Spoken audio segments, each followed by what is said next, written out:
I want to thank all of you for coming today, taking time out of your schedule to hear about the budget process. And you know, the title of my portion of the talk is the federal budget process theory versus reality, and that reflects how I'm going to sort of set things up. I want to talk about how the process ought to work in theory and how it actually works in reality. And if you want to, you could quibble with the title, and you could argue, well, is there actually in reality a budget process anymore? Does it actually work in any way similar to the way it's designed to work?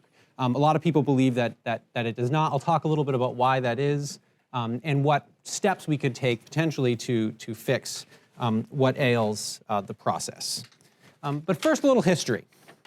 So the modern budget process in theory is started with the Congressional Budget and Impoundment Control Act of 1974. It just had its 40th birthday.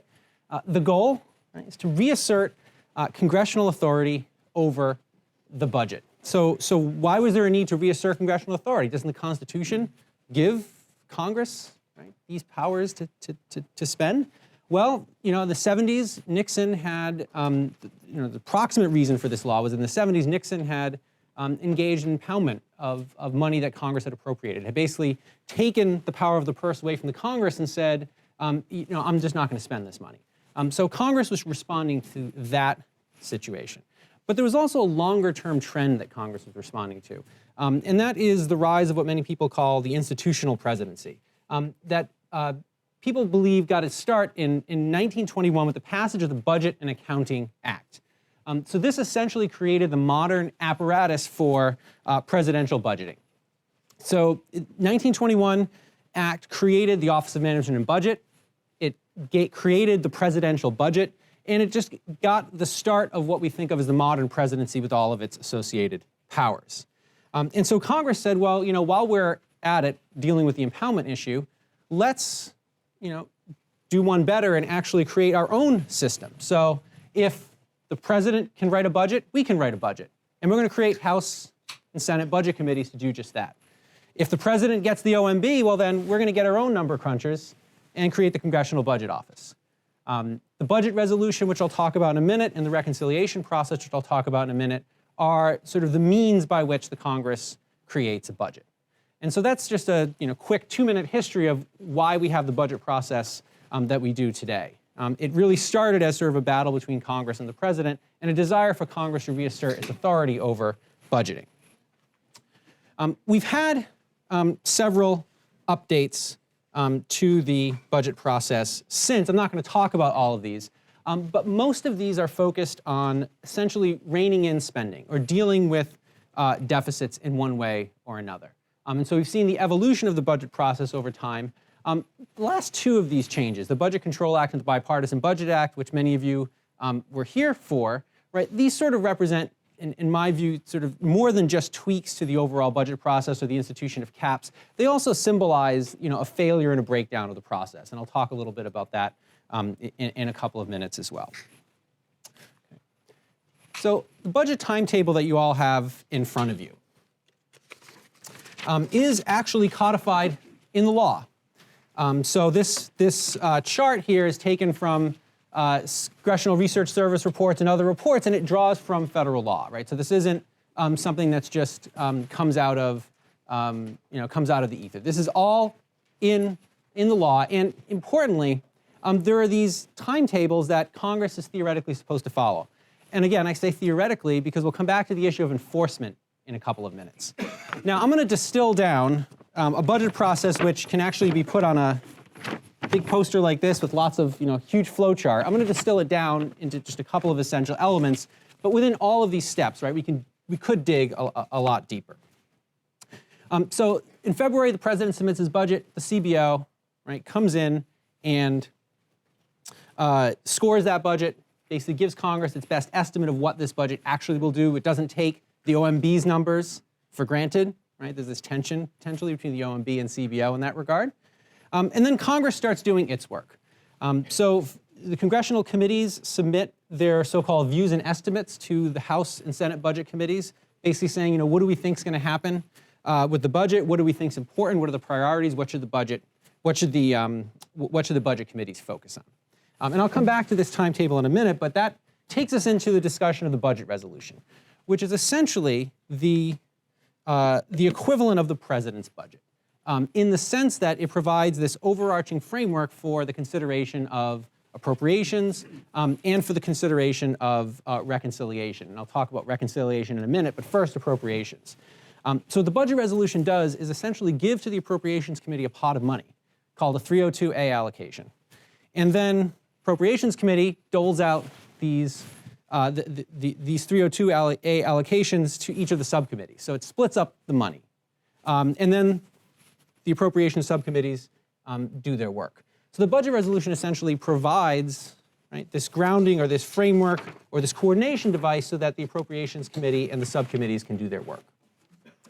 Technically, the budget resolution also lays out spending for mandatory items like Medicare, Social Security, but really, right, those are on autopilot, so the budget resolution isn't doing much there. So that's, the main job, I would argue, of the budget resolution year in and year out is to set the terms for the appropriations process. And that's essentially what those 2011 and 2013 laws have been doing in place of the process, which we haven't seen working as intended in the last couple of years. Then it may also include reconciliation instructions. We could do a whole hour on reconciliation, so I'm going to, again, distill this down into 30 seconds. The idea of reconciliation is to streamline the process of making changes to mandatory programs like Medicare, or to make other changes to spending or tax policy. There are a lot of rules associated with reconciliation, in part because reconciliation bills aren't subject to extended debate in the Senate, so you can get them through with a majority. And so there are limits on what reconciliation bills can include. But reconciliation is often a means to, again, place any changes we're making to mandatory spending or to tax policy in the context of a larger budget. And that, in some sense, is very reasonable. Right? It makes a lot of sense. Rather than having changes to these policies occur piecemeal, right, there might be some overarching plan that the budget committees have for the long-term budget future. Now, reconciliation is really controversial, as I suspect all of you know, these days because of claims that the process has been perverted by both sides. The Bush tax cuts were passed through reconciliation. Obamacare was passed through reconciliation. And there are claims that both of these were not the kinds of legislation that people intended to get passed under reconciliation when it was created. The fact is, though, that reconciliation, contrary to what people believe, doesn't necessarily have to be deficit reducing in the short term. There's not actually any rule that says it has to reduce the deficit in the short term. That said, there was a norm that that's what it was supposed to be intended to be used for, hence the criticism of both the tax cuts and the Affordable Care Act, and the disputes, of course, about whether that actually does or does not reduce the deficit. Things I don't want to get into here. I just want to point out that this part of the process is still used quite a bit, but there is a lot of controversy associated with it. Okay. So let me put the timetable back up here. So theoretically, by April 15th, Congress has completed its budget resolution, meaning that both chambers have agreed to the conference report on the budget resolution. And at that point, right, the appropriations process can start, reconciliation process can start, and by October 1, all the appropriations bills have passed, reconciliation is done, and the fiscal year begins. Right? So that's the timetable that if you've been in Congress for a few years, you at least know about in theory. If you're new to Congress, this is the process that you'll be told about. And the question then becomes, does it actually look like this, right, in reality? And the answer is no. This is the kind of thing I'm teaching today. I might teach in a Congress class at the University of Rochester. But then, of course, we flip to the disconnect between what happens in the textbook and what actually happens in reality. And there are two ways, in two senses in which I mean that the budget process is broken. One is that mechanically it's just not being done. So in the last 40 years, we've had 6 on-time budget resolutions. The last time a budget resolution was agreed to by by April 15th was 2003. we got about a 50% hit rate on actually passing a budget resolution, period, whether on time, late, whatever, in the last 15 years. We haven't had a budget resolution in 2010. How many people joined Congress after 2010? All right, quite a few of you. All right, so right, you've never seen a budget resolution. So this is like a history lesson, right? And appropriations have been late from 1997 on. So now you could quibble, okay, big deal. So things aren't on time. Yes, we haven't had a budget resolution, but we've had spending. So what's the problem? And I'll talk about what the problem is in a second. But what have we seen instead? Well, if you've joined Congress after 2010, you've lived in a world of omnibus bills where essentially the parties and the president cobble together massive pieces of legislation that get the government funded. That's after potentially passing continuing resolutions to keep the government funded because they can't get the appropriations bill passed by October 1.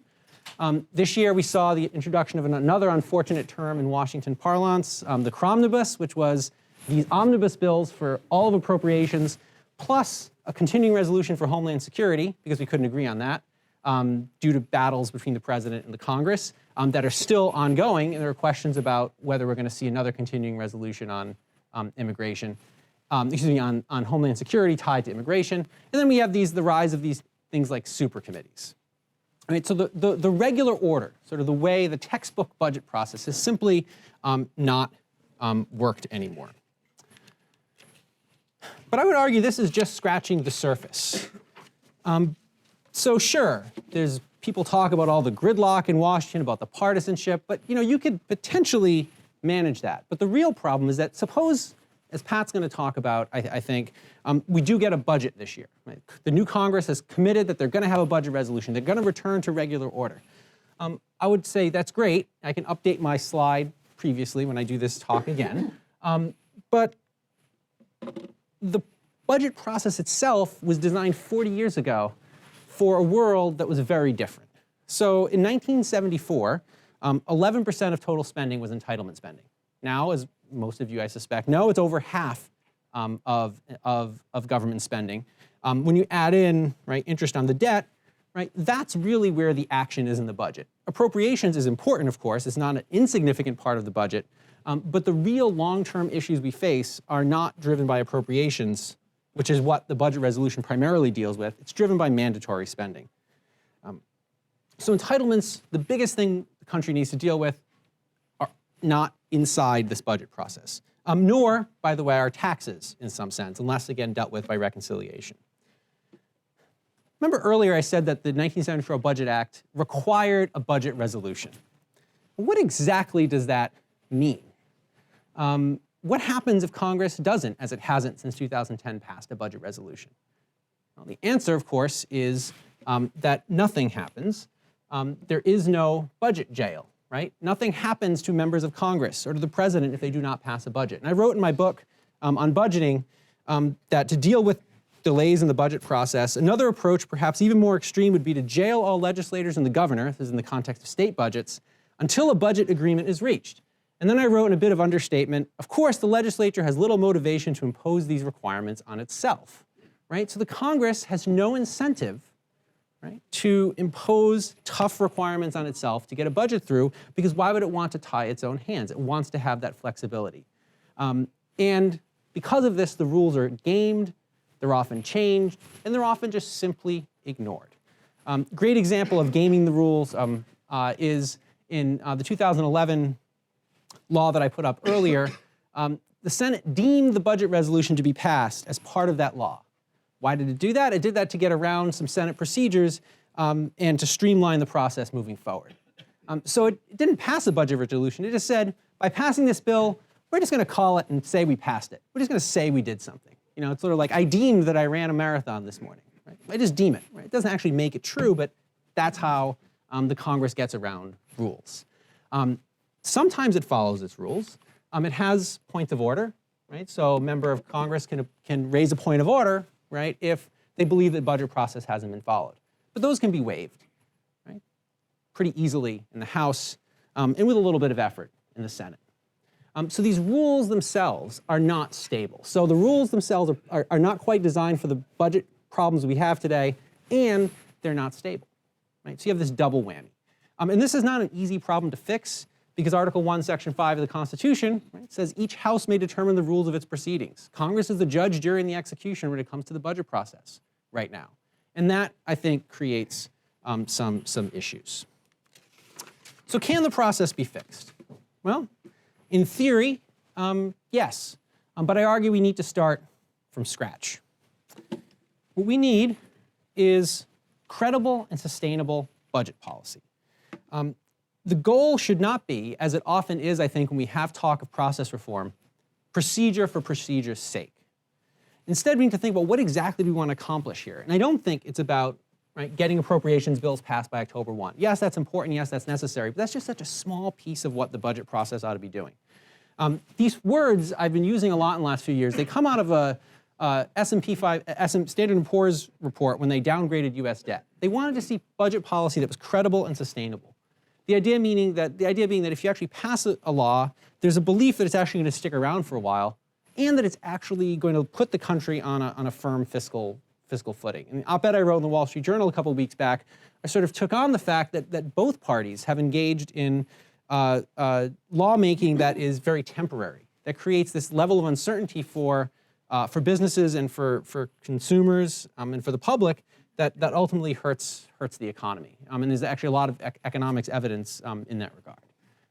So we need this credible and sustainable budget policy, in part because it's going to help the economy and also because it's going to shore up the U.S.'s finances. And again, I don't think tweaks are going to do it. Maybe the member you work for has called for biennial budgeting, which gets introduced every year, or said that we need to make this budget resolution statutory. Right now, it's just an agreement between the House and the Senate.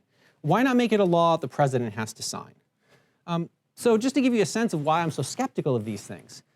So we can't get a budget passed in any given year. So instead, let's make it a 2-year agreement. Right? So you can't get a 1-year agreement. What makes you think you're any more likely to get a 2-year agreement? Right? Statutory budget resolution. Right? So you can't actually pass a budget resolution when just the House and the Senate have to agree. Now you're going to get the president's signature on top of it. How is this going to make it more likely you get a budget? So I'm just not clear to me what problem these solutions are exactly addressing. I'm just a little skeptical. So the ideal, in my opinion, and based on my research, is we need constitutional budget reform. So I testified for the House Judiciary Committee earlier, last year now, on this issue. And it's a pretty controversial proposal. It's been around for decades now. And it can take many forms, but the idea is that you need to place some constraints on Congress with respect to the budget because the structure of the institution and the powers given to the institution by the Constitution don't really make it feasible for Congress to consistently enforce its own rules in a rigorous way. And so constitutional budget reform is one way to place some constraints on what Congress can do. Not surprisingly, there's a lot of pushback to this from members who argue that this is essentially trying to do the job of what lawmakers are supposed to be doing.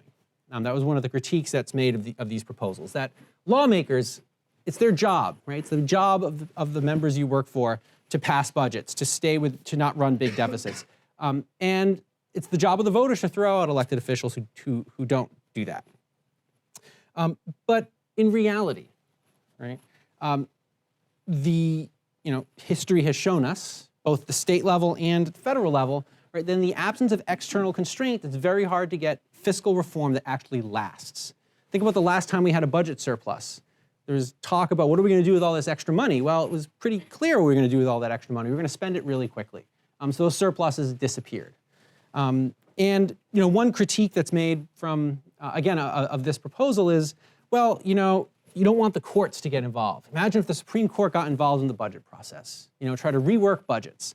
And again, I'm a little skeptical of that being a valid claim. I don't buy the argument, frankly, that having the courts get involved in the budget process will make it any worse than it is today. So I'm coming to you with a fairly skeptical message about process reform because I'm not sure what the realistic short-term solution is to this in terms of how you fix it. I'm a realist. I don't think constitutional budget rules are coming anytime soon. What's going to come in their place? Well, we might get biennial budgeting, statutory budget resolutions. Are those going to solve our problems? Ultimately, I don't think so. And on that happy note, I'm going to turn it over to Pat, who has the task of talking about this year's budget process. The failures in budgeting that David described earlier actually resulted from a long evolution of failure. And a good benchmark for when it started was 1998. That was the first year in the modern budget era in which the House and Senate failed to pass an agreement on a budget resolution. And it shouldn't have happened. Republicans controlled both houses of Congress at the time. It was 1 year after the balanced budget agreement between Congress and President Clinton. And the government was already running budget surpluses. It should have been easy as falling off a log to write a budget. But for various reasons, the House and Senate did not agree. And I remember a colleague of mine at the time said he was concerned that that would set a precedent that would get repeated in subsequent years. He was right. Congress went on to fail passing budget resolutions in 2002, this calendar years, 2002, 2004, 2006, 2010, and then every year after that. Now, if you notice a pattern, by the way, all of those are election years, which may say something about why members of Congress were reluctant to pass budgets. But in any case, the point is, what was once a vice became a habit. Congress failed to pass a budget resolution once, and then it became acceptable, and then it became, frankly, deliberate. That's happened with appropriations bills, too. The omnibus bills that David was talking about earlier, that used to be just a fallback, and it was a little embarrassing if Congress had to do that and miss the start of the fiscal year. Now, it's very deliberate. Congress is intentionally hold back appropriations bills, especially if they're controversial, until after an election, or they wait till the end of the year to gain leverage so they can put pressure on the other side and get more of what they want, and so on. It's a bad way to govern, and it's a bad way to budget, but that's what's been going on in the process. And so my colleague from 1998, his point becomes even more relevant now because we've gone 6 years without Congress passing a budget resolution. There are many staff people and a lot of lawmakers who have never done a budget resolution. There are staffers on the Senate Budget Committee who have never written one, and they're going to have to this year. In fact, my understanding is on the majority staff there now, there is one person who has written a budget resolution. Now, the other people are very capable and smart, and they can figure it out, but I can tell you there's nothing like doing it to give you a good sense of how to get a resolution done. So that's basically the state of where we are, and there are real consequences to this failure just to follow the process, and I'll outline a couple of them. The first, of course, is fiscal. If you're here today, you're aware that we're facing a very substantial budget catastrophe over the next several years. The way entitlements are growing really is unsustainable. I mean, it's going to bury the budget and very likely the economy if that course isn't changed. The only way to do that, however, is with a budget process, because even if Congress and the president could somehow strike a grand bargain to resolve this problem, it won't hold up. Not because they don't want it to, although that would be one possibility, but because conditions will change over coming years. So Congress would have to keep coming back, making adjustments in that legislation just to keep it on track. That means they need to resurrect a regular process of budgeting to do that. So they're not going to get fiscal policy under control without that. The second issue is political, with a capital P. As Congress continues failing at budgeting, it is failing at governing also. The budget failures, frankly, you could say are just the most visible sign of Congress's dysfunction as an institution. But those failures also feed back into Congress's dysfunction and make it worse. So as that's happening, it cedes power to the president. And you can observe a president scooping that up to the extent he can. That's not a healthy situation because obviously when power concentrates in one branch of government, it creates an imbalance in the way our system is supposed to work. And that ultimately is dangerous. It's one of the things the founders most strenuously tried to avoid. The third consequence, and this is the one I think might make it stick for members of Congress, is those failures in budgeting do have electoral consequences, or at least they are associated with them. In 1998, that was Bill Clinton's second midterm election. It was also the year, of course, of the Lewinsky episode. So Republicans were expecting a very big victory that November. Instead, they lost 5 seats in the House, which should not have happened at all. And by the end of that week, Newt Gingrich who a few years earlier had been compared to Moses for bringing Republicans out of 40 years in the wilderness, announced he was stepping down as Speaker and planned to leave Congress as well. Those are real consequences of the sort that matter to members of Congress. And if you go back to all those other years when Congress failed to pass budget resolutions, very often you'll find the majority party loses ground in Congress, sometimes even loses its majority. Now, could I say that that's because they didn't pass budgets? Of course not. But the failure at budgeting does give a pretty good indication if a majority has lost its will or its ability to govern, and voters do notice. So it makes a big difference. Now, for this coming year, if all this sounds a bit depressing, it doesn't have to be. There is a way to reverse this, both for the sense of governing and for the sake of budgeting it as well. And to me, the most important thing is for Congress to do what David suggested, reinstituting some regular practice of budgeting. The current process is flawed in many ways. No one doubts that. But it is a process. There is a calendar, as David showed you earlier. There are steps in budgeting that the House and Senate can follow, and it does give a kind of coherence to these spending bills, certainly compared to what they've been doing in the past several years. So just the practice of using the process that exists would be useful in restoring some stability in the way Congress operates. It would also have the other advantage of letting members experience whether the process truly is broken, and if so, by how much. I mean, when you hear members complain that the budget process is broken, you have to ask, how would they know? I mean, they haven't been using it for the past several years.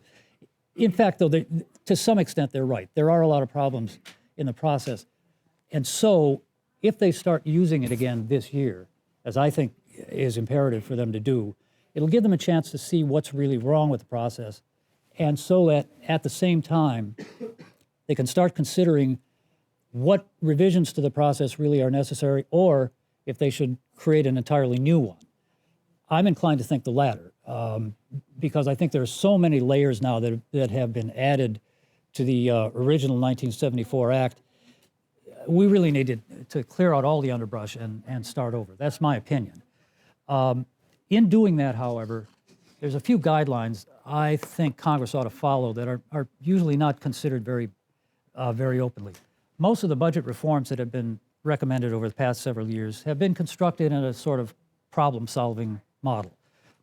People identify a problem in the process, and then they come up with a fix to correct it. The biennial budgeting is one example of that.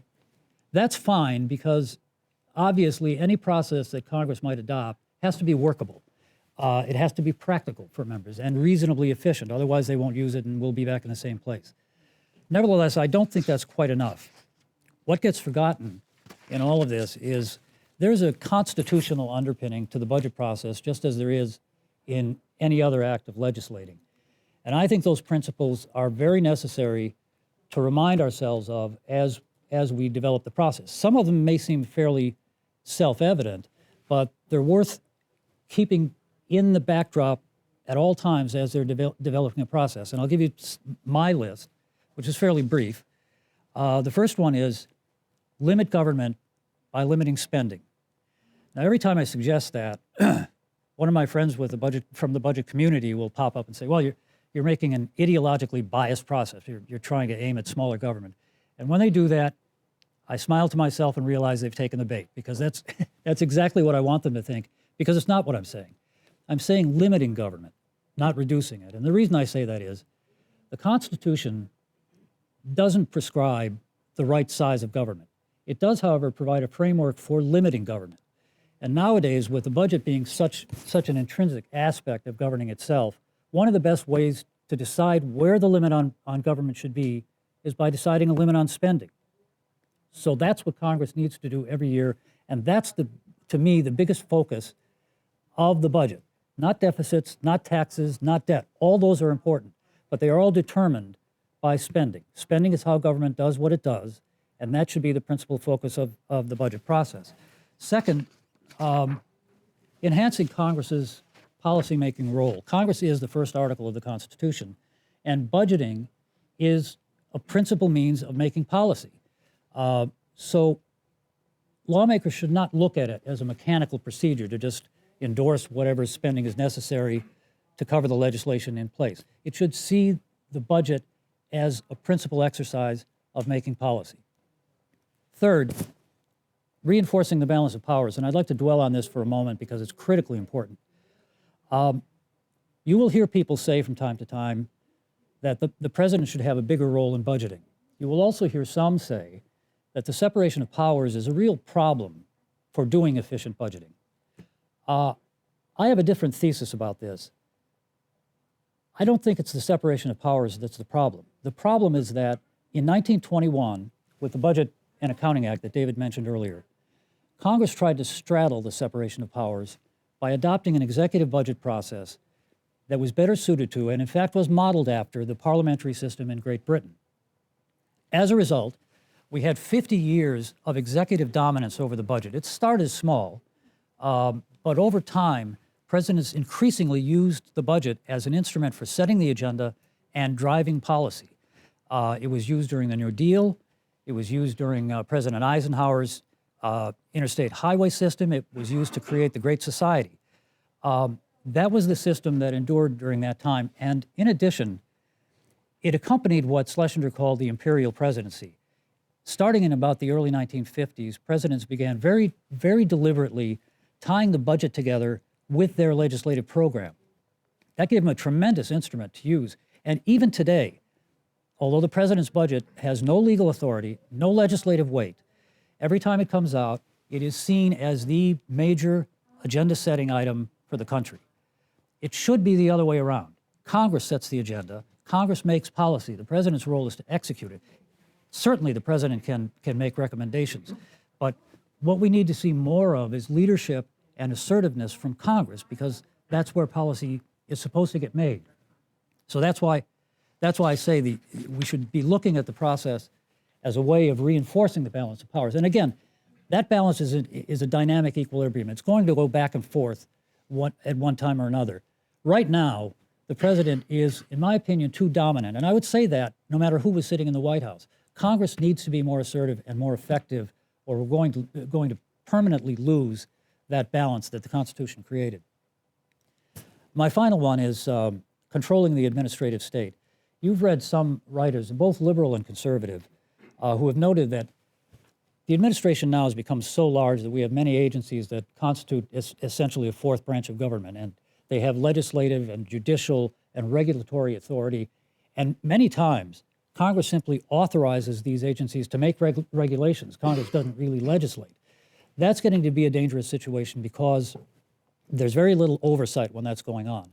And Congress needs to use the budget process to exercise oversight. Now, the Homeland Security spending bill that's at hand right now is a good example in microcosm of how Congress should function. Whatever side of that issue you might be on, it is perfectly legitimate for Congress to use a spending bill to try to direct policy. You may disagree with where they're going with it. You may disagree with risking a government shutdown. All that's fine, but it's a legitimate activity for Congress to use spending measures that way. So that should be kept in mind as well as lawmakers are revising the budget process. So to wrap this up, the two big budget issues to look for this year are whether Congress can indeed resurrect a regular order of some kind. It doesn't have to be perfect, and it won't be, but just some kind of systematic exercise of budgeting just to see if they can do it again and just to make it work and give Congress more stability. Then, as that's going on, policymakers and legislators should reflect on how that process unfolds to really enlighten themselves about where it needs to be fixed and how to go about fixing it. So that's my somewhat optimistic outlook on things.